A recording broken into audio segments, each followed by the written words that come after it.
dit aux gens du livre, vous n'avez aucun fondement jusqu'à ce que vous appliquiez scrupuleusement. Écoutez bien. Ô gens du livre, vous n'avez aucun fondement jusqu'à ce que vous appliquiez scrupuleusement. Torah, Injil, Torah, Évangile, et ce qui vous a été descendu de votre Seigneur. Ce qui t'a été descendu augmentera très certainement chez beaucoup d'entre eux leur démesure et leur négation.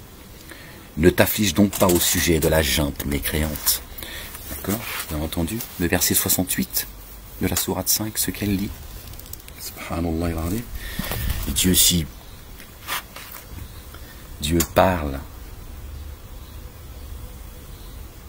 en disant aux gens du livre, et que la Torah et l'Évangile, ça fait partie du passé, pourquoi Dieu en parle en ces termes? Subhanallah al-Azim. Ça n'a aucun sens. Il parle bien au présent. Qu'est-ce qu'on a à faire, nous, de la Torah et l'Évangile, si c'est ici, comme vous le dites, coraniste et sunnite et... d'accord? Que c'est Moïse est venu pour les Juifs, Jésus, fils de Marie, paix et salut de Dieu sur eux, sur leur famille, sont venus également pour les Juifs, et que la Torah et l'Évangile font partie du passé. Pourquoi Dieu nous en parle en ces termes? Ça n'a pas de sens. Nous, on n'en a que faire, puisque ça ne nous concerne pas, d'après vous. Donc Dieu ne parlerait que du Coran. Pourtant, entendez ce qu'il dit. Dit aux gens du livre. Qul ya ahl al-kitab. D'accord? Aux gens du livre. Vous n'avez aucun fondement, aucun, walou, que dalle. Jusqu'à ce que vous appliquiez scrupuleusement la Torah, l'Évangile et ce qui vous a été descendu de votre Seigneur.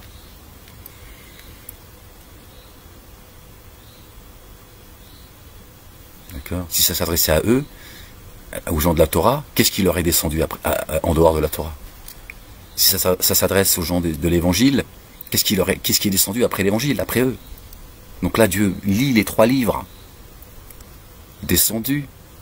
Subhanallah al-Azim, c'est dur à comprendre pour ceux qui continuent à propager le mensonge, d'accord, concernant la Torah et l'Évangile, disant que ça fait partie du passé. D'accord, vous avez vu le verset 68, la sourate 5, ce qu'elle dit. Vous ne tenez sur rien, tant que vous ne jugez pas avec la Torah, l'Évangile, et ce qui est descendu sur vous. D'accord? C'est pas la manne et la caille, comme on pourrait le croire, comme pourraient le croire certains, comme on a pu le croire, comme j'ai pu le croire aussi à une époque. D'avoir passé toute une vie avec le musulmanisme. D'accord? Torah, Évangile, Coran. Les psaumes. Et on a d'ailleurs le verset, attendez, on va regarder ensemble, je crois que c'est la 35, si je ne dis pas de bêtises, versets 24 et 25 de la 35.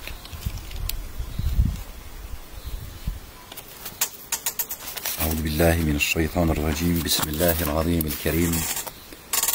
Alif lam mim ha mim ayn sin qaf. Nous t'avons envoyé, versets 24 et 25 de la sourate 35, le Créateur, subhanallah, gloire et pureté à lui.